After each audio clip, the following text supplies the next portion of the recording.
Basta anak, tatandaan mo ha. Mahal na mahal kita.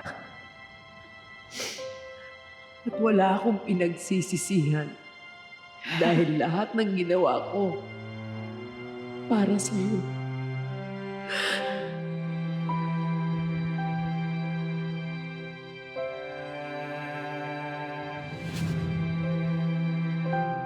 I can't wait to be with you. Excited na ako makita ka. Finally, I'm gonna be free. We're gonna be free! Tama, Zoe. Ikaw, ako, at ang magiging anak natin. Zoe, I love you.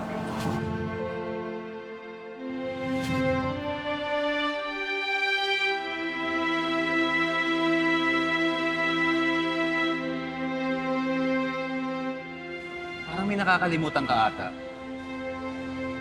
Ano? Ikaw talaga? Sige na nga. Ah.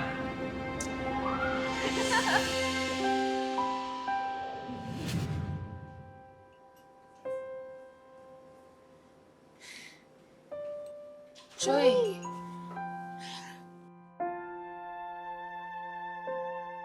Sumi, kumusta ka na? Eto, I'm doing everything I can to make it through the day. It's not that easy, pero masakit kasi. Sakit pa rin. Parang hindi na ata mabubuo yung puso ko.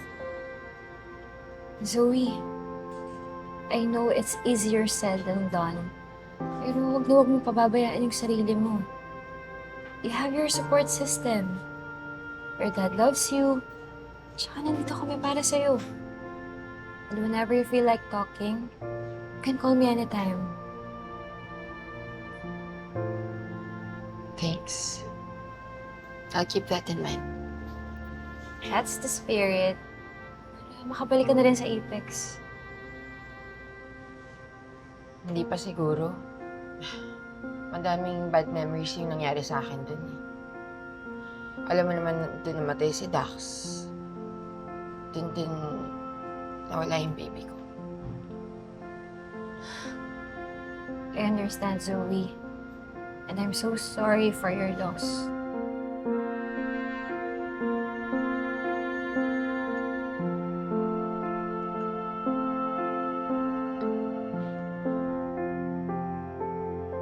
What's this?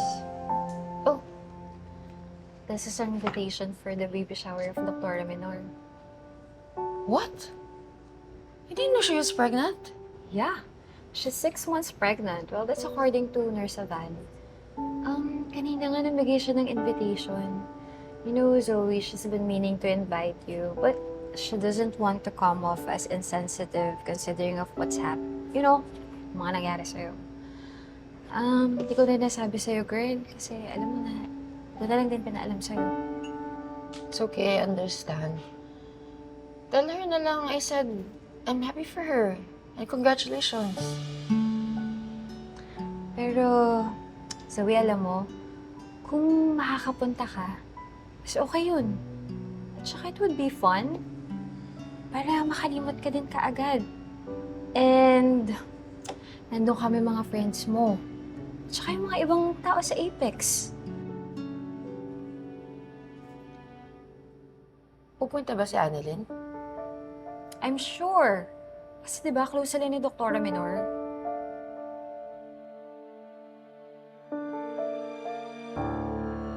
Tikman niyo ang luto ko. Diwa, halika tikman mo ang luto ko.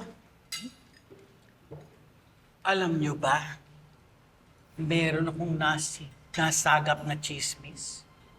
Chang, ano naman mo yung chismis na yan? Alam niyo ba na meron palang half-sister ang matagal nang sumakabilang buhay na si Moira Rutacchio? Oh, ha? Chang, saan na naman mo nasagap yung chismis na yan? Aba, hindi sa mga marites at saka mga Susanatics ko dito sa Apex. Baka half-sister niya po dun sa asawa ni Madam Chantal na French. Chinese yan. Ang pangalan niya, Morgana Go. Morgana Go?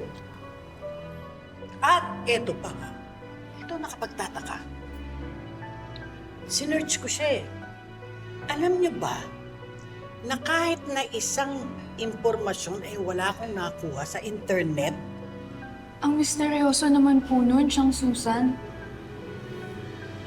Wala man lang bakas ng pinagmulan niya.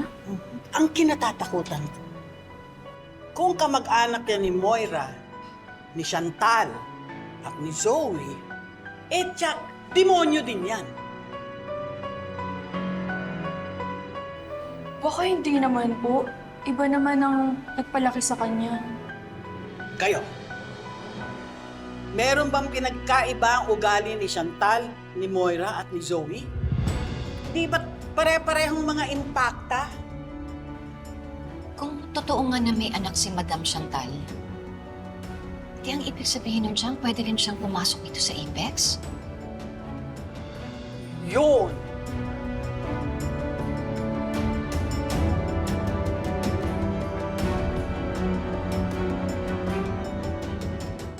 The people in Apex are so eager to see you, Morgana. After what I told them, that I have another beautiful daughter, they haven't stopped talking about you. Up to now. I am so excited to take you with me to Apex, Morgana. That's brilliant! Where are you? Are you in public? Where are you right now? Are you in a coffee shop?